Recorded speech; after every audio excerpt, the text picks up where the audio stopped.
tous. Comme vous le savez, depuis des années, nous vivons une conjoncture très dure en France, et ça remonte après le général de Gaulle. Le problème, hélas, c'est que nous avons affaire à une oligarchie qui écrase les gens et qui contraint bien souvent le peuple à ne plus savoir où se situer.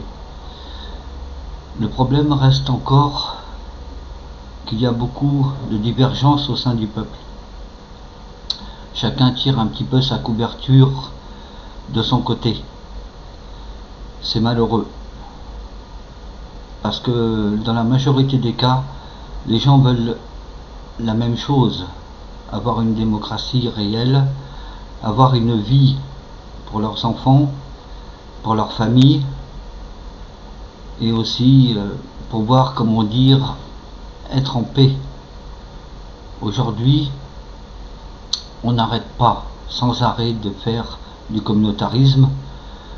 Ça vient d'une part de la part des hommes et des femmes politiques qui n'œuvrent pas du tout pour le peuple et n'ont jamais œuvré pour le peuple, mais œuvrent pour leur profit personnel. Et d'autre part, il y a aussi toute une dissidence derrière qui œuvre dans l'ombre en promettant une démocratie, mais quand vous regardez ce qu'il y a réellement dans le contenu, ils veulent le pouvoir et rien de plus. Dans cette histoire-là, le peuple, qui ne sait plus où donner de la tête, est confondu avec lui-même. Et sans arrêt, il y a ce qu'on appelle comment je pourrais qualifier ça, les gens vont vers des groupes ou des partis politiques qui représentent la haine, la xénophobie, le racisme.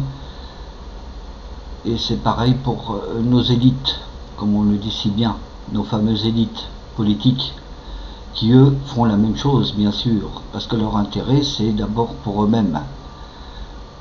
Et cela dure depuis des années.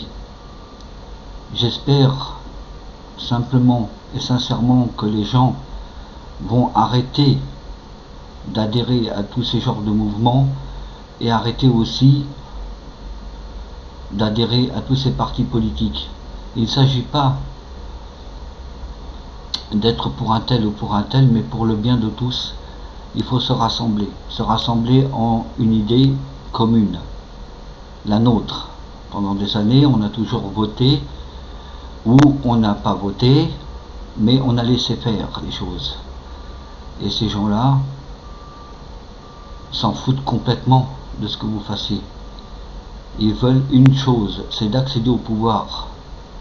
Une fois qu'ils ont le pouvoir, ils agissent en fonction de ce qu'on leur dit, et non pas de ce que eux veulent faire.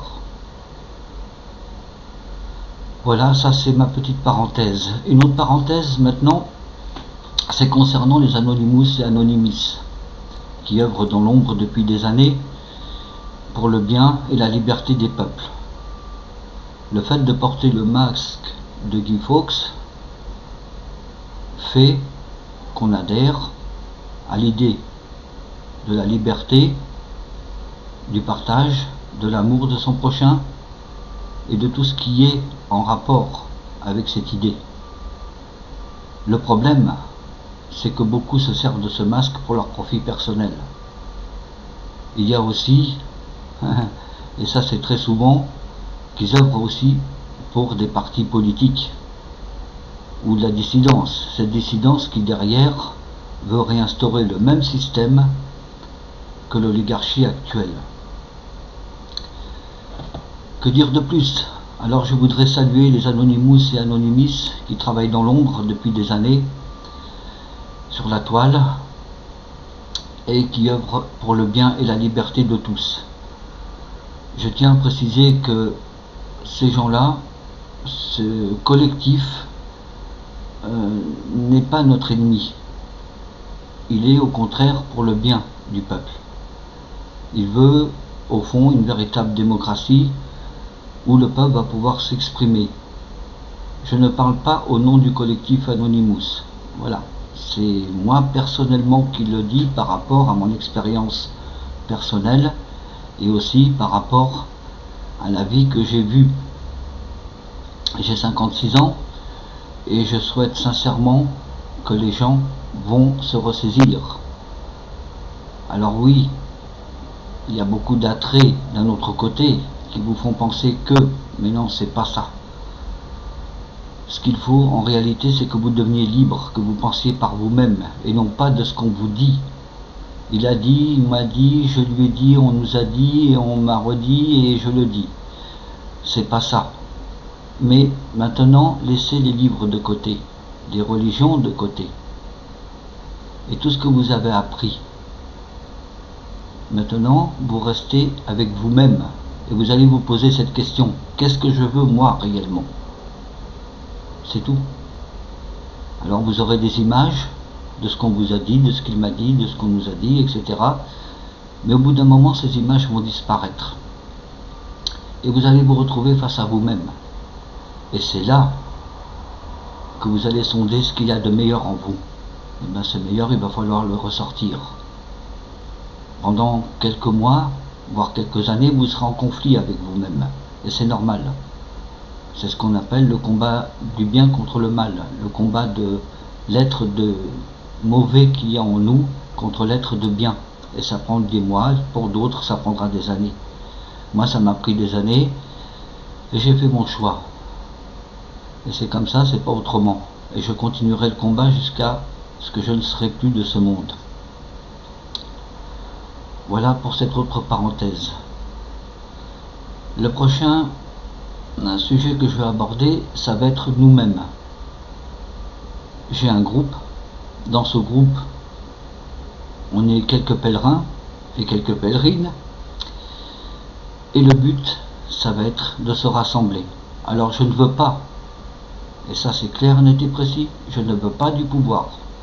Il y a des personnes parmi nous qui sont capables de gérer un pays.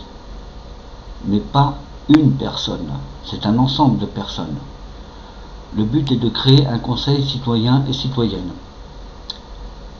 qui seront bien sûr détachés de la politique actuelle menée par les partis politiques, qui seront détachés des religions et qui seront détachés également de toute la dissidence. Ces personnes seront neutres. Leur but sera d'œuvrer pour le peuple et le bien du peuple. Le peuple va pouvoir s'exprimer pour des lois, pour les besoins, pour les crèches, pour la police, pour l'enseignement, etc. À partir de là, ce conseil citoyen n'aura d'autre objectif que de servir le peuple. Il n'y aura pas de cumul de mandats, il ne sera pas à la fois à l'Union européenne et à la fois en France, il ne sera pas non plus dans des religions et au pouvoir.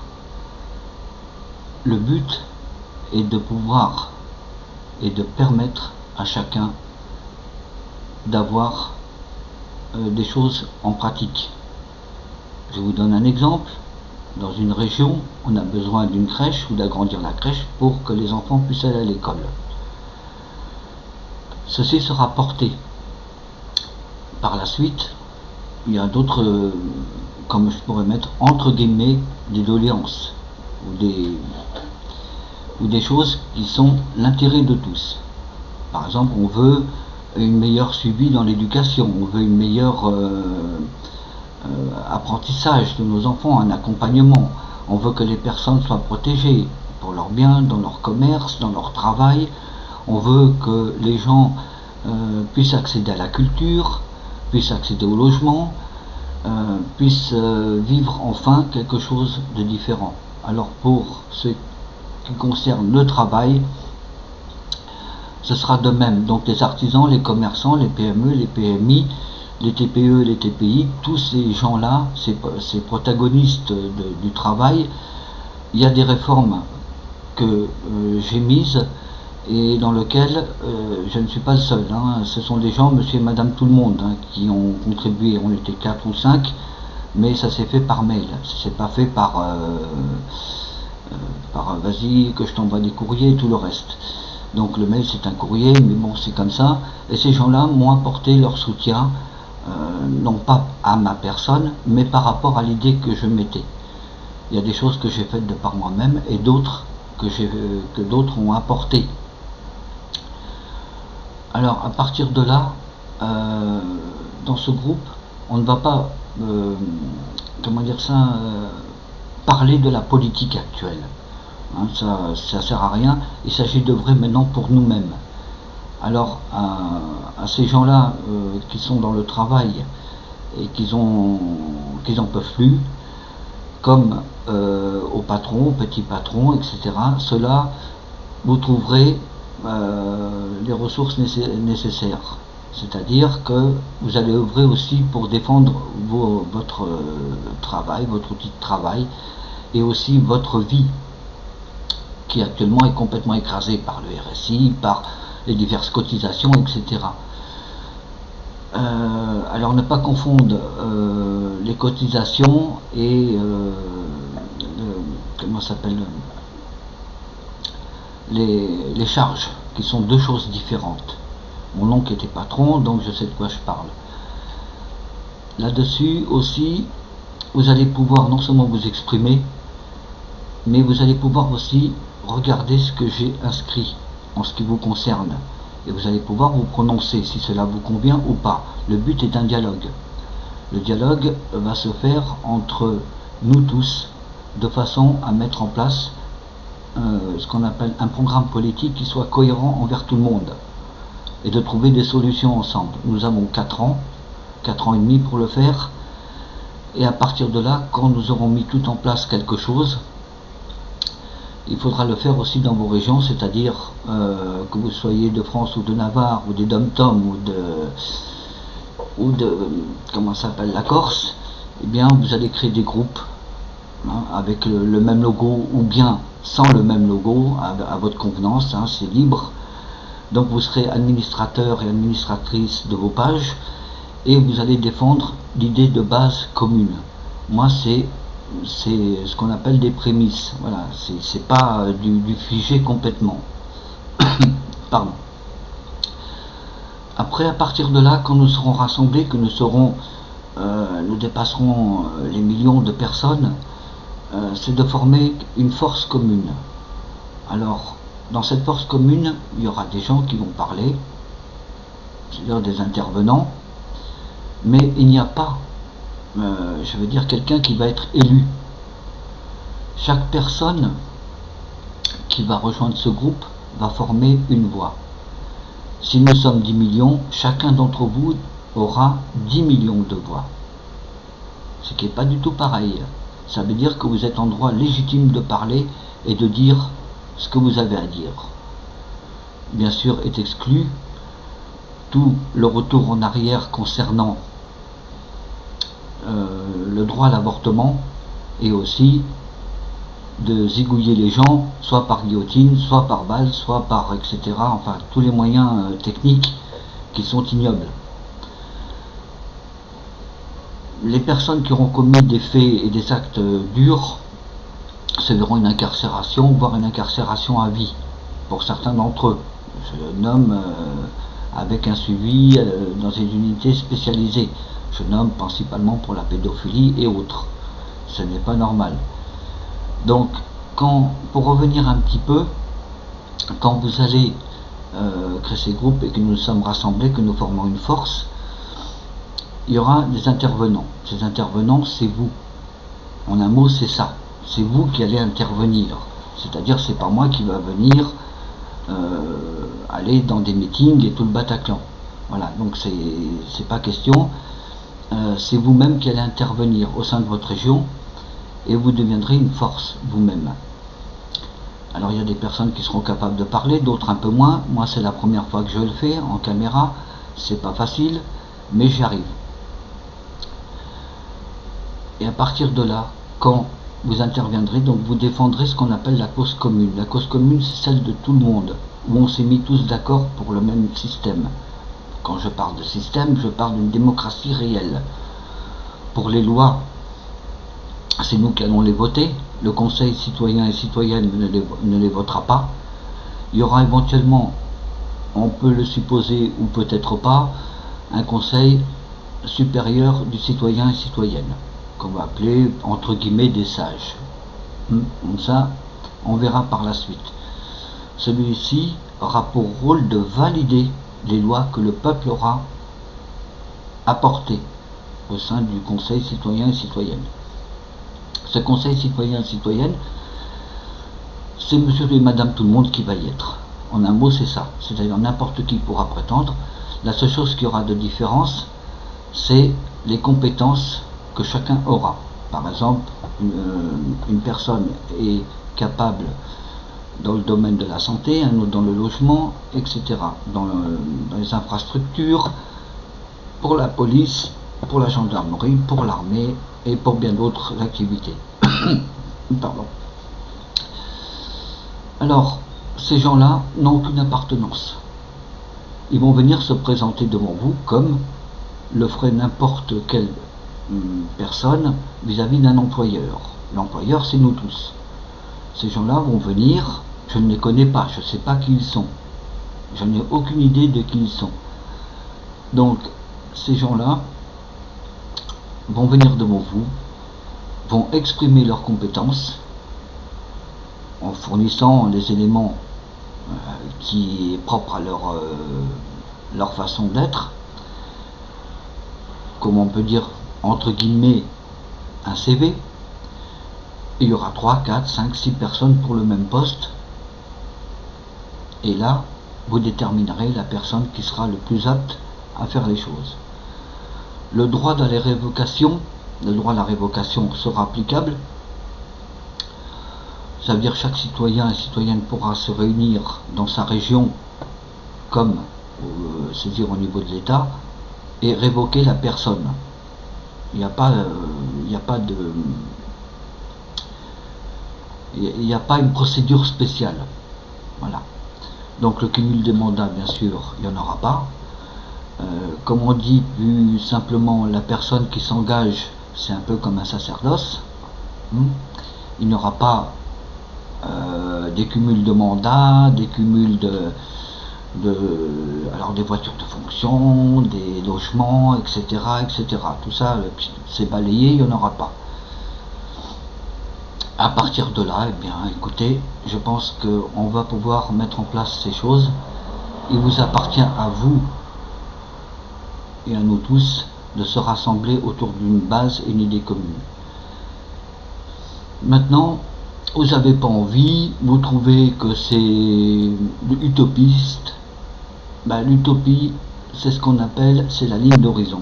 La ligne d'horizon, c'est ce qu'on n'atteindra jamais, parce que c'est tout simplement un rêve. Mais nous faisons chaque jour un pas pour avancer vers cette ligne d'horizon. Après, il vous appartient de décider les choses. Pour l'instant, le système actuel va continuer à vous écraser, à m'écraser, à en écraser d'autres. Et de plus en plus de personnes vont vivre dans la précarité, dans la misère, avec une pression dans le travail, avec une pression au niveau de l'État. Et je voudrais maintenant finir et conclure une chose qui est importante. Si vous œuvrez pour le bien de l'humanité, ou du moins pour commencer notre pays, la France, eh bien ce sera déjà une bonne chose. Et après les autres peuples, s'ils voient que ça marche bien, rassurez-vous, ils vont suivre. C'est la théorie des dominos. Et c'est comme ça que ça marche.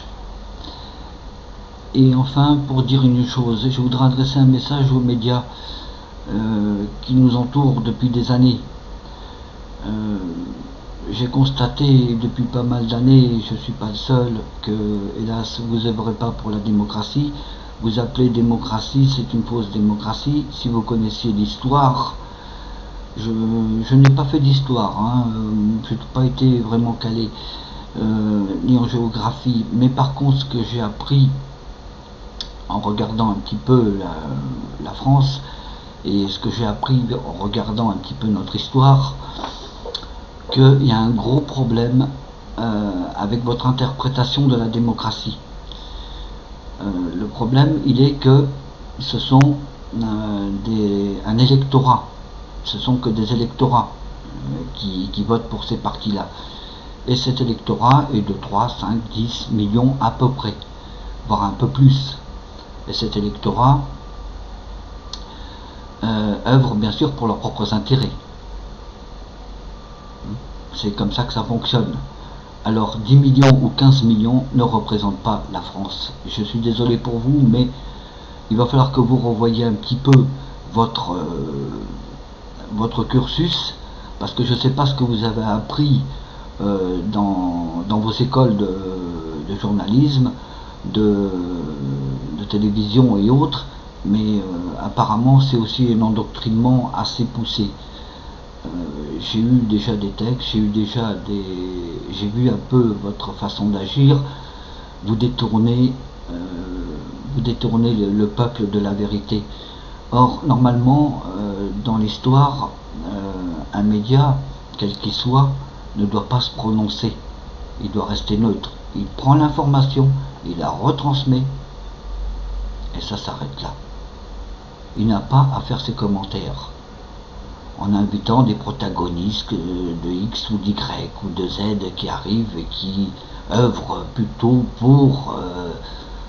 je l'ai vu lors de la loi travail, je l'ai vu pour plein de choses. Et quand je vois ça, la seule chose que je fais, je zappe. Je zappe et je ne vous regarde pas parce que vous êtes méprisable et vous méprisez les gens. C'est vraiment une atteinte carrément aux libertés fondamentales de la démocratie réelle. Je ne parle pas de votre démocratie qui est fausse, en se prononçant en faveur d'eux ou d'eux. Voilà. Là-dessus, il y en aurait plein à dire. Alors, dans ce que nous avons mis, si nous passons, eh bien, vous allez devenir libre et indépendant. Ça veut dire que les informations que vous allez porter seront libres, mais vous n'aurez plus d'appartenance avec le pouvoir, ce sera terminé. De même pour la justice, vous retrouvez votre liberté. Je m'adresse aussi à la justice française. Vous allez retrouver votre liberté, c'est-à-dire que vous n'aurez plus d'attachement avec les partis politiques. Et pour plein d'autres choses, la gendarmerie, la police et l'armée, vous allez retrouver le droit, c'est-à-dire la levée de réserve sera faite.